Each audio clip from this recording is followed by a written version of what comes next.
Tree Branches by Derelict Jenkins.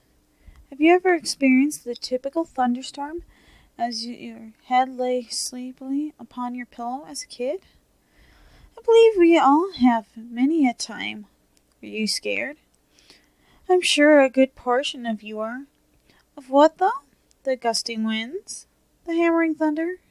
The epileptic lightning flashes that seep through your windows, blinding you as fear seeps into your mind from the unknown frenzy outside?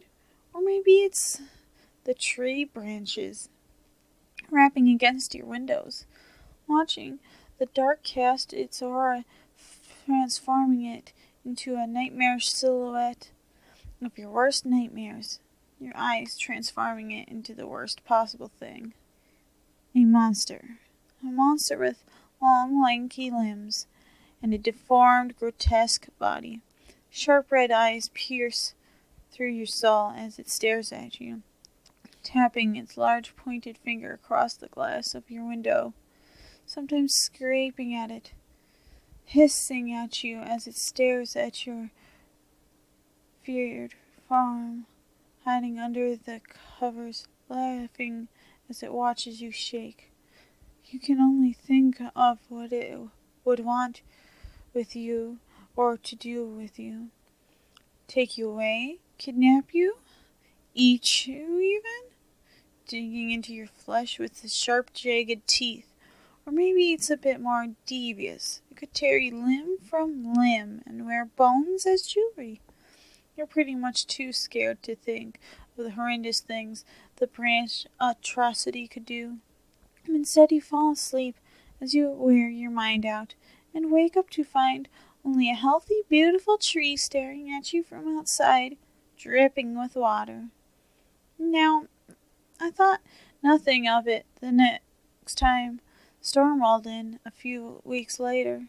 I sat and watched TV aimlessly that Friday night, played my Xbox, and headed off to sleep, looking out the window, thinking something was missing, something was off.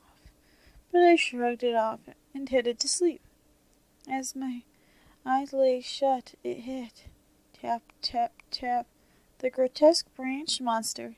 I hid under my covers yet again, throwing the invisible, imaginary invulnerability shield over me.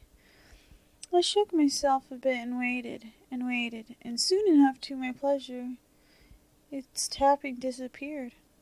I popped my head out only to keep telling myself, it's only a tree, as I attempted to fall back asleep.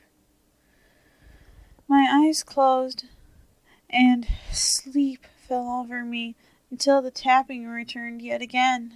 But it was different this time.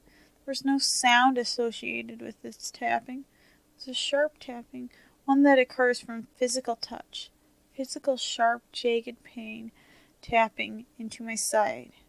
I opened my eyes, the tapping still sticking me in the side. I lay there in shock at the mass of tree branches sitting in my room, its red eyes staring at me. Tree branches don't have red eyes, do they?